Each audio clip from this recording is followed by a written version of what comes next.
بسم اللہ الرحمن الرحیم۔ شروع اللہ کے نام سے جو نہایت مہربان اور رحم کرنے والا ہے۔ السلام علیکم دوستو، سامعین کرام، آج اس ویڈیو میں آپ کو بتاؤں گا کہ فرعون کون تھا اور اللہ پاک نے ان پر کتنے عذاب ڈالے تھے۔ فرعون اصل میں ایک شخص کا نام تھا، پھر دور جاہلیت میں یہ مصر کے بادشاہ کا لقب بن گیا، جس طرح فارس کے بادشاہ کا لقب کسریٰ، روم کے بادشاہ کا لقب قیصر اور حبش کے بادشاہ کا لفظ نجاشی تھا۔ حضرت موسیٰ علیہ السلام کے زمانے کے فرعون کا نام ولید بن مصعب بن ریان تھا۔ اس کی عمر 400 سال سے زیادہ تھی۔ فرعونیوں پر آنے والی عذاب۔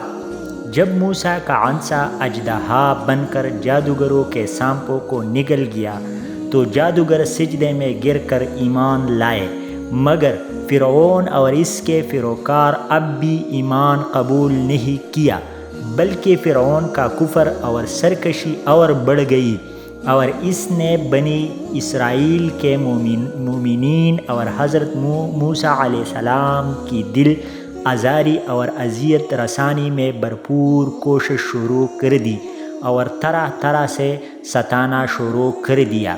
فرعون کے مظالم سے تنگ آ کر حضرت موسیٰ علیہ السلام نے اللہ پاک کے دربار میں اس سے دعا مانگی، اے میرے رب، فرعون زمین میں بہت ہی سرکش ہو گیا اور اس کی قوم نے عہد شکنی کی ہے، لہٰذا تو انہیں ایسے عذابوں میں گرفتار فرما جو ان کے لیے سزاوار ہو اور میری قوم اور بعد میں آنے والوں کے لیے عبرت ہو۔ موسیٰ علیہ السلام کی دعا کے بعد اللہ پاک نے فرعونیوں پر لگاتار 5 عذابوں کو مسلط فرما۔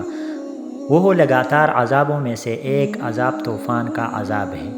اچانک ایک آبر بادل آیا اور ہر طرف اندھیرا چھا گیا، پھر انتہائی زوردار بارش شروع ہونے لگی، یہاں تک کہ طوفان آ گیا اور فرعونیوں کے گھروں میں پانی بھر گیا اور پانی ان کی گردنوں تک آ گیا۔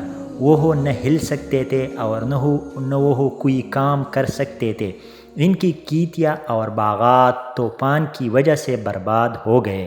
وہ مسلسل 7 روز تک اس مصیبت میں رہے اور بنی اسرائیل کے مکانات فرعونیوں کے گھروں سے ملے ہوئے تھے، مگر بنی اسرائیل کے گھروں میں سیلاب کا پانی نہیں آیا اور نہایت امن و چین کے ساتھ اپنے گھروں میں رہتے تھے۔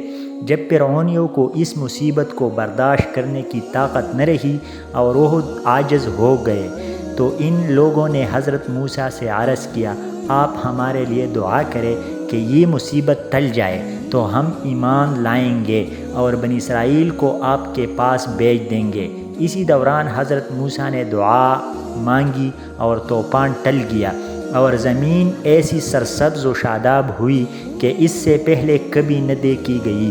یہ دیکھ کر فرعون کہنے لگے، یہ طوفان کا پانی تو ہمارے لیے بہت بڑی نعمت کا سامان تھا۔ پھر وہ اپنے عہد سے پھر گئے اور ایمان نہ لائے۔